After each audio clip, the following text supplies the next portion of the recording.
It's the weekly 30-30 trading list on the ASX. We're reviewing the 30 best momentum companies over the last quarter and the ones that have had the strongest momentum improvement in just the last week, what we call the launchpad. Gary Glover has been through the charts, pulled out his favourite, and he's going to walk us through them this morning. Good morning, Gary. How are you? Yeah, I'm great, Chris. Friday, first Friday of the financial year. So we've kicked that off. You've done some analysis of those that fall into the end of the financial year, those that rally. But right now we're looking at those momentum leaders. As we start the new financial year, is there anything that's coming to mind or popping out in these momentum strong companies on the ASX? No, we've still got a lot of smalls in there, Chris. So still a lot of small stocks sort of popping there, which is probably maybe good for some of the small cap plays. Obviously, it hasn't, it's kind of been. If you think about this list there was a lot more large caps in there. Probably going back 3 months ago, and then maybe in the last month or two, we've had a lot more mid caps in there, and now we're seeing a lot more small caps in the list there. So yeah, not too many large caps now. Even the quarterly momentum, there's probably more mid to smalls in there rather than some big ones. So just maybe seeing that sort of. Often that's the way the market sort of phases go, and it's sort of, big, then the mid, and then into smalls, so as the confidence sort of grows in the market. So, that's probably the only observation I'll sort of see there. Okay, that's general progression of market confidence. And normally when the market gets running, as you've been over a few times, we move down the capitalisation side of things. So that seems pretty normal. How about the week, or any standout charts that you look at? I saw a few you sort of sent me there. Actually, I thought were pretty interesting. They were talking about the on your momentum list there, you had some of the lithium names there. Obviously, it was one of the leading sectors during the week. So I think WR1 there was had made a little bit of a BCP in there, it sort of popped down. It's had a bit of a run, but it hasn't really got super going, but still sort of keeping its high lows in place. But yeah, not showing the sort of super strength that these lithium plays can be really super strong. I think PMG there did sort of pop, but then it came back in the range again. So it's probably held the low in place, but come back quite deep. Again, these things typically run there. I think GT1 is sort of one that I actually did trade here. I thought it was still quite good here, a little pullback, and there was some good volume through here, but it's come back and pulled back pretty deep as well. So it looks still held the low in place here. So far they're all holding the lows in place, but they haven't really kicked on like they often do. I think GL1 was the other one that I did see in there as well, which was a nice little BCP as well, Chris, and that's sort of did crack a little B wave in here. There's some good volume through there too. It actually looked quite good. This one's probably the one that's held up the best there so far.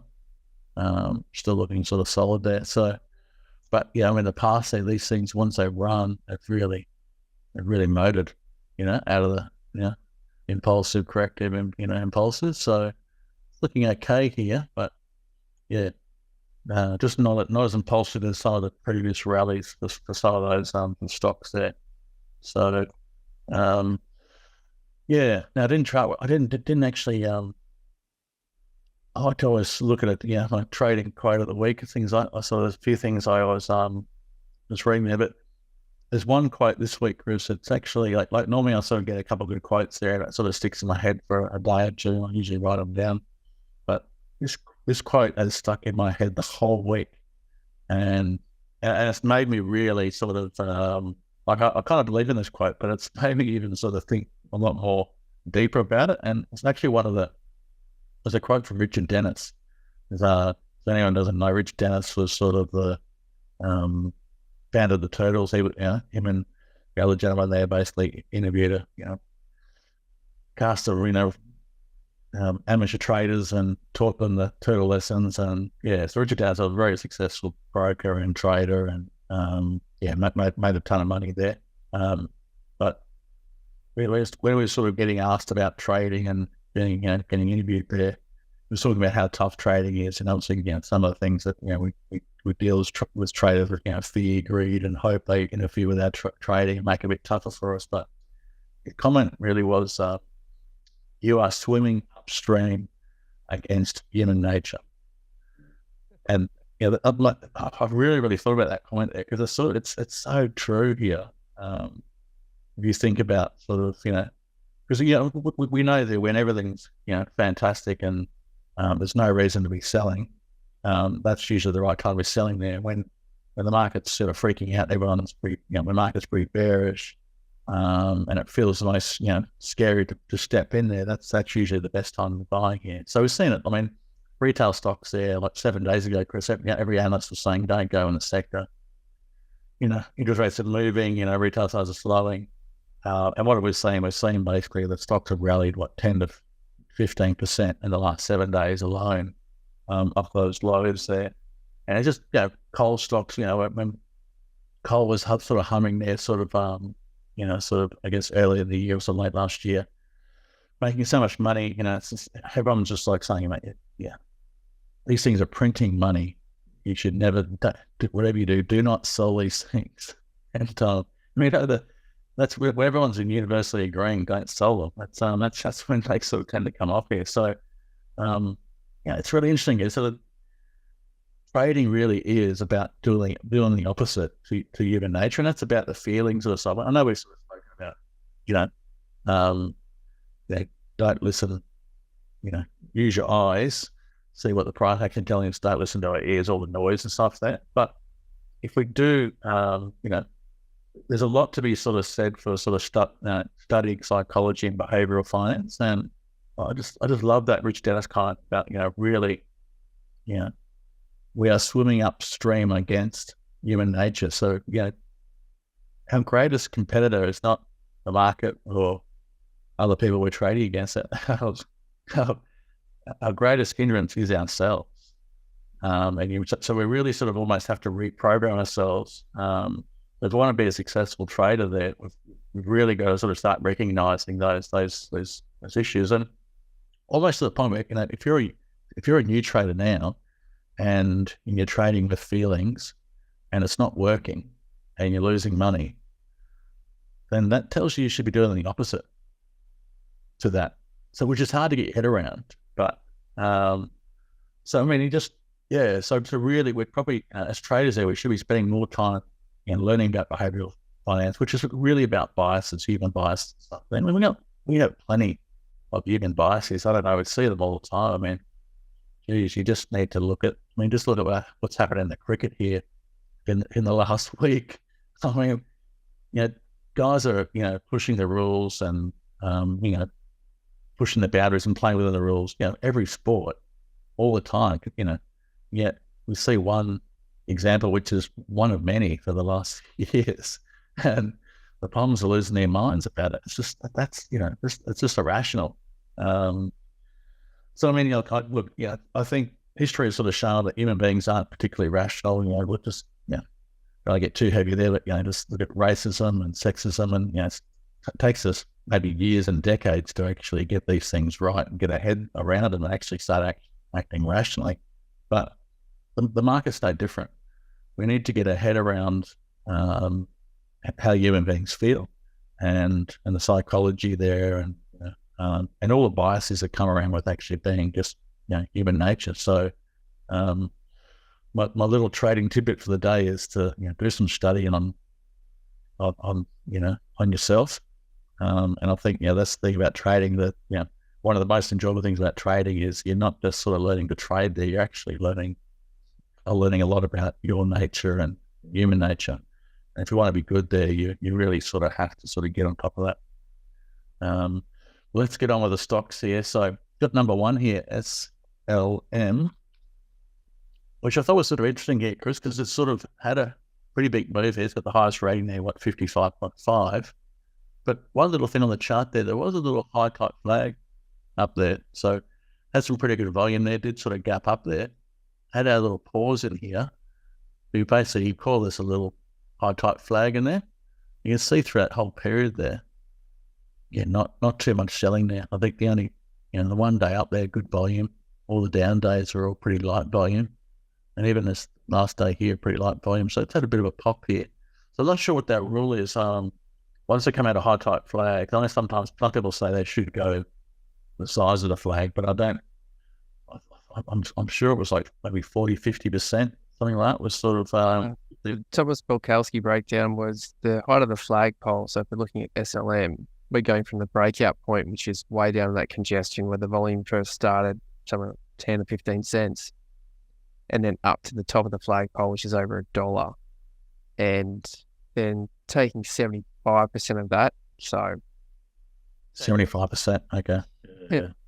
And that's sort of the profit target that he put on the breakout point. So say it's 10 cents to $1.10.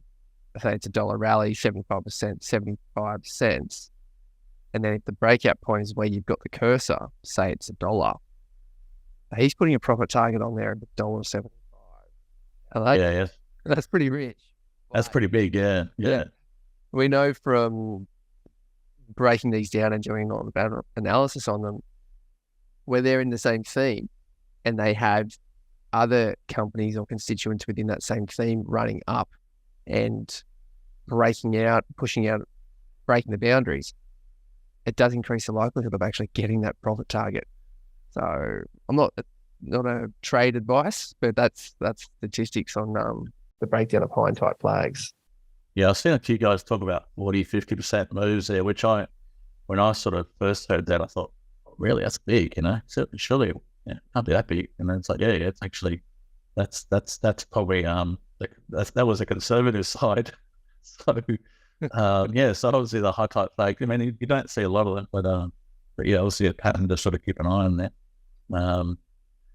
AW1 was sort of one I just sort of, just to watch here, and it's a little small. It's had some pretty good volume through here.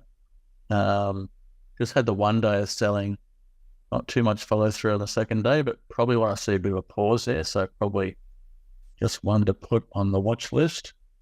AT1, not pretty hard there. That one big day pop there, so pretty small, bit hard there. So it's sort of typically a lot of the stocks that have popped here. I thought this was interesting here. I mean, this looks like a, classic sort of third wave, fourth wave pullback, and then a fifth wave high there. But that volume is pretty heavy through the 3 days up. And we've had, 4 days down here now and no selling. So that's telling me just to keep an eye on that one there, because there's sort of so far, no one's really sort of selling into that. So I've had that 1 day at the high there. And no sort of selling sort of follow through. So that is definitely one sort of keep an eye on there. Well, that's what you've seen in the last couple of months, isn't it? That kind of pattern. Yeah. One heavy down day in selling, but the rest staying muted can actually kick on again. Yeah, that's right. A lot of them have kicked on again. So they've had that just maybe 2 to 4 days of sort of pullback there. But once that selling almost sort of dries up there, they tend to bounce there. So that's definitely, I did sort of highlight that. So, but look, there's like trade like IPO stocks there, so pretty hard to trade there. So, probably got to, almost sort of drill down into your half hourly there if you're trading them there. ARL's just had a, pretty big volume, so I just put that on my sort of watch list. I think IOQ. This one was interesting as well. Just, again, sort of had that pretty strong move. The 2 days down here, Chris, no, again, sort of no selling here. So pull back for 2 days, selling dried up. But 1 day up there, but the volume's improved. And we've got a down day today, and look at that, no selling again. So, so that might look risky there, but was sort of shown here in the last, in the last month or two there, but those are the ones that have actually sort of gone on. TKM, I thought was okay volume there. It's just a bit of a VCP in here. Actually, I did sort of see this one there. Just would have liked to have been a bit more of a setup in here, but yeah, it's literally sort of popped out. Once it popped above the B wave here, it sort of kept going here. So, thought that looked okay. Too late now. course, but potentially might want to see it probably cool off and have a congestion there. Evan M7T was sort of one that sort of popped out here. Just pretty big volume there. So far, pulled back on no volume, but this stock does have a bit of a history of being pretty choppy. So just keep that in your mind. IMR, again, this is a sort of corrective, a pattern over time here. Yeah. So just looking back there, I mean, it sort of had the high there, pulled back, and then it's just tightened up here, and then we've sort of broken up at it here. So your little BCP, your little B wave break around, it run me around 33 cents. It's had a bit of a shake up here, but continue to climb there. So that's not the worst looking chart there. Longer term too, this could be some good volume down at the lows too. So this is a big sideways sort of pattern there. So that's one that actually could. It's one to keep an eye on there. One that potentially might have a bit more legs there, just because of the longer sort of base there, sort of set up there. Last one there was CRR. Again, just hard to trade that bit of a pop here. I think that was a bit of an upgrade in that stock there, so probably just one to keep an eye on. On the launchpad there, so we had sort of AT1 was in there as well, which I think we covered that one just to keep an eye on. I think ARL number 2, again, just a sort of small pop here. That one's had some pretty good volume there, so I'd be just keeping a close eye on that. First one I thought was interesting was Nova here, NVA. So Nova Minerals. So it's had a bit of a pop there out of that low. Okay volume and pull back here. And just one observation is sometimes they can pop here and then they can just disappear. But a lot of times these sort of stocks, they'll sort of pop out the range for, 2 or 3 days, particularly when you see sort of heavier volume. And they might pull back a couple of days and then go another leg higher. And what was it? FTV was another one I sort of saw. It sort of, popped up a couple of days, some good volume, congested for a couple of days, very light volume, and then sort of gone. But it's just this little 3-wave sort of pattern there. So I guess you might sort of say it's almost like it'll pop here, congest, and pop again. So sometimes you can sort of see these things rally again, even if they continue, even if it stays in a downtrend. Just know some of these things will actually pop up and go for another little run there.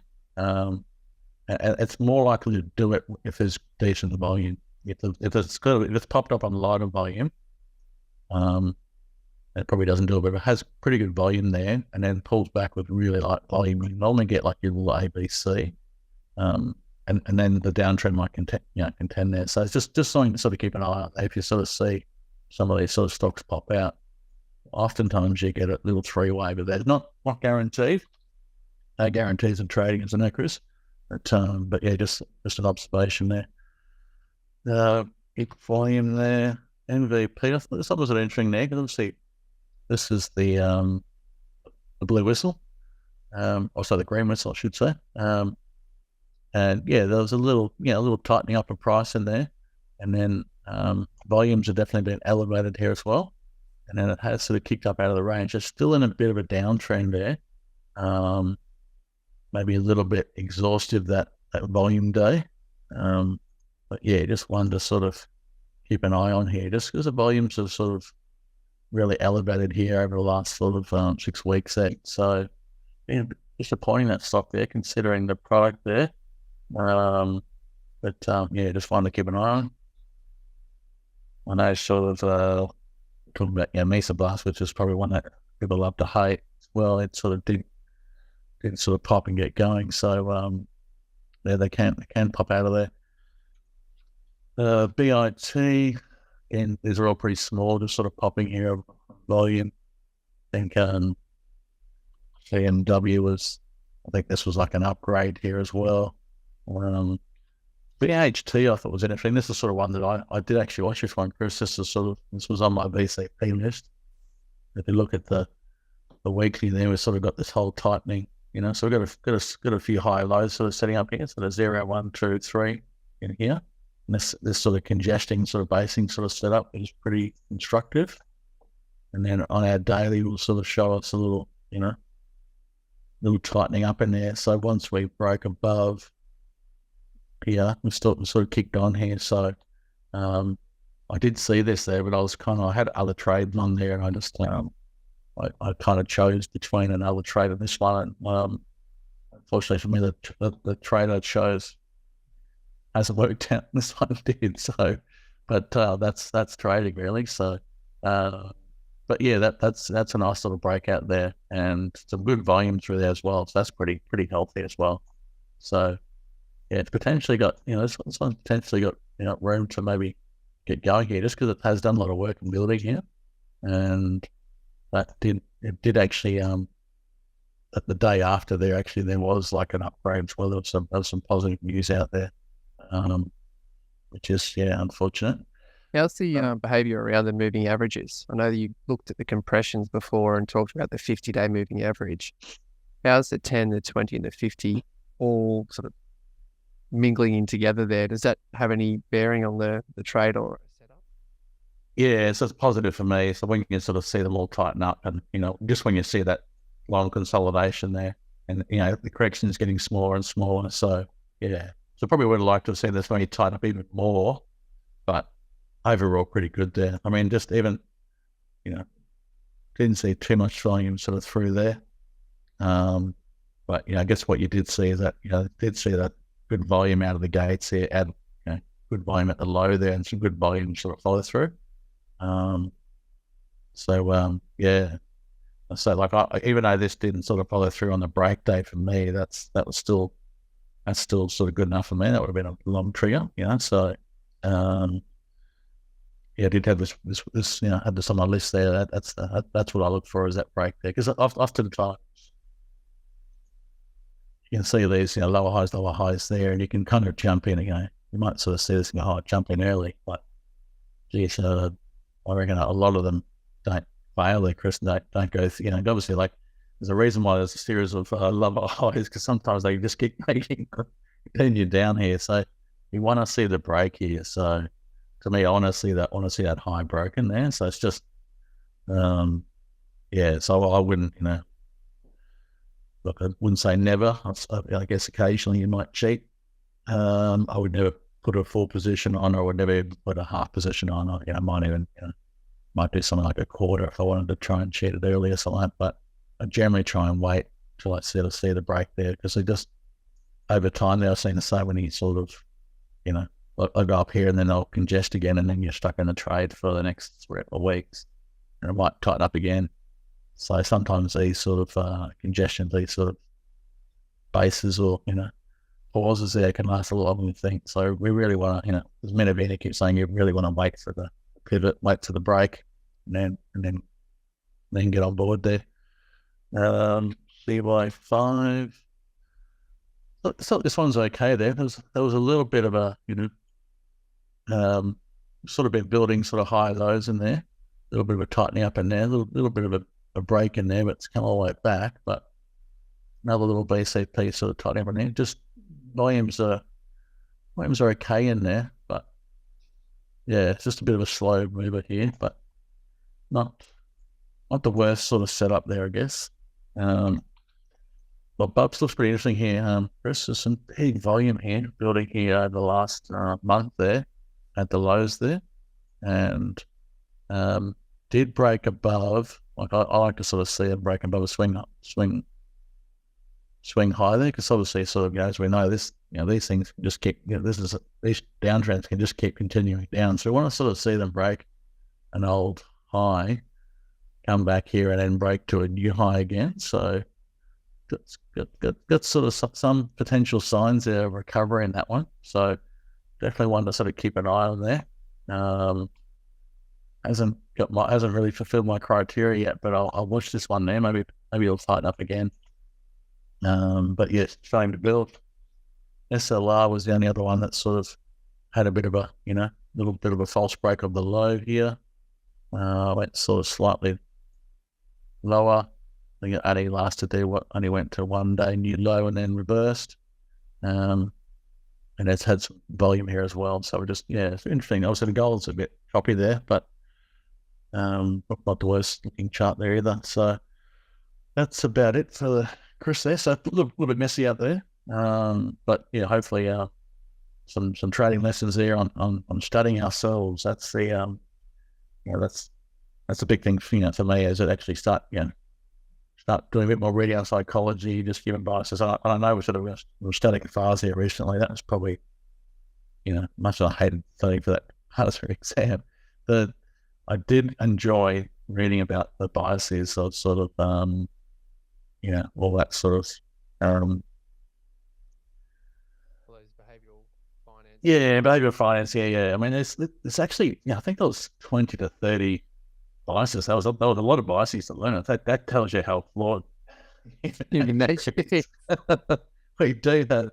There's like 20 to 30 flaws outlined there. Like, so it's definitely worth a read, that sort of stuff. It just does sort of, it will help you, identify, the weaknesses of human nature. And that's we really do need to sort of curb that trading. Well, like you said, when you go through, and we had to study them for the FARS exams, it helps that when if you take a minute and think, hang on a second, how is this biasing impacting my own trading? And then sort of think back, and like you've been talking about the last few months, it's going through your previous weeks and months of trading and reflecting on those trades, how the setups were, did they meet the criteria? And then if you have that overlay of those biases, that can be a whole different insight in itself, can't it? Your own trading. Yeah, I mean, just think about in the last 100 years, Chris, I think there's only been 3 corrections over 50%. And we've had 2 of them in the last 20 years. So we got that recency bias. So everyone's now out there touting another 50% decline now.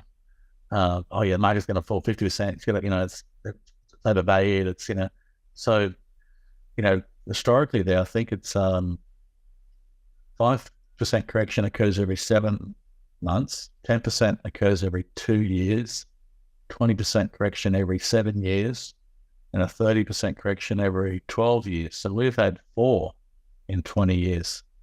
So we've had double the average in recency. So we're all thinking we're going to get more. Whereas history says actually that we're already probably fulfilled our limit. It's kind of reminds me. It's like they say we get a tsunami every 47 years, something like 47, 49 years. So we do nothing about them. As soon as they come, then we put all these warning systems in place. We spend millions of dollars for something which occurs maybe once every 47 or 49 years. So the reality is 45 years later, we probably wouldn't have seen another one. And we'll probably go, oh, mate, we've just spent $2 million every year putting this warning system in place and never used it. Get rid of it. And then the next 4 or 5 years, we get another one and then go through exactly the same process again. It's just, how rational is that? Well, the odds are, like you say, they can come in clusters, but on the averages, it doesn't really happen, and could be close to home for a few Australians, especially in the floodplains, the flood areas of New South Wales. But listening to the engineers talking about the dams that they built and when they were designed, they're all designed for the 100-year floods. It's not wide. It's a 1% chance of happening each year, but it doesn't mean it only happens once every 100 years. Yeah. They can happen, and they have happened in clusters. So we've seen that definitely in the markets. And you're saying we've had 2 massive drawdowns in the market, big pullbacks. But if we look ahead, what are from your cycle analysis, and I know we normally cover those on a Tuesday, are we still looking to grind higher for the next few months and have minimal pullbacks? Yeah, so in these sort of third years, I think the last sort of 60 years, so that this, there hasn't been a drawdown of greater than 5% in the second half of the third years. And also that pre-election year is pretty buoyant here as well. So, so it can be a bit of a choppy year, but if you look at all my charts and stuff, there, it just sort of tends to sort of climb. But, there's a little bit of it's probably like an upward sort of sloping channel there. But does sort of suggest every time that market pulls back, say 3 to 4%, should be topping up. Then it runs a bit up to the top of the channel there, trim a bit. So, interesting. Our market's actually expanding. So we're sort of expanding took out the high and then we're expanding to a new low, and then we popped up the other day and then we popped back down to a new low. So we're probably a little bit more volatile. Yeah, that's just, we're normally Australian markets normally get a history of panicking more than everyone else does. So we have all these long tails. If you look at historically, and obviously because the only market is open, where everyone else is closed, everyone tends to sort of freak out together on that, in the off season. So, but yeah, we're definitely getting a lot more volatile with the Aussie market there. Probably does sort of suit an options-based strategy there, which I've sort of moved away from a little bit. But I do have a few clients who do a lot of covered calls and stuff there, and this market definitely does sort of suit that type of behaviour currently. Yes, I remember speaking with a fund manager about a couple of weeks ago about the premiums he was receiving on his covered call fund. And he said it's almost 3 times what it was about in the lower periods in the last couple of years. It's just been much easier to pull yield out of the market. That's a function of volatility. And if we bring that back to the trading, that can create the trading opportunities, which is what you're taking us through on a weekly basis, like you have now. Yeah, look, it's not the easiest market to trade there. I know this week I was sort of, like Wednesday I was, cheering. And then Thursday and Friday I'm sort of, I'm copying a sort of bit of a beating. So it's like, but that's trading. It's just, you just got to be philosophical about this. You've sort of got to have your stops in place. So you take your wins, it's all good. And then we have a few big losses. That's the way I go. But you just still got to control the risk. There'll be periods there where the market's pretty choppy like this and turns back and forth. Maybe you get chopped up a little bit. But then when the market does moves big, and you're not fit on board, you won't prosper either. So you sort of got to be prepared to sort of keep taking those sort of small losses there, but just still got to contain those. As we know, Chris, end of every year, you look back there and you don't have the big loss in there. You've done pretty well. If it's most traders do probably let maybe 1 or 2 things sort of go a lot longer and stray a lot deeper than they should. If you could take out that 1 or 2 bad trades every year, performance is so much better. So that's the key there, is just not to let anything get away from us. That's a good point to end on in trade management, risk management. So we'll remember that one, and we'll say thank you very much, Gary Glover from Novus Capital. Thanks, Chris. Gary's mentioned some of those cycles. He goes into those in more details on the Tuesday video. The whole playlist is there on the right-hand side. So too are the breakdown of strategies, things like the set 40s and 70s inflation as well, false breaks, springs, high and tight flags. And the left-hand side is Gary's Twitter handle if you want to follow him there.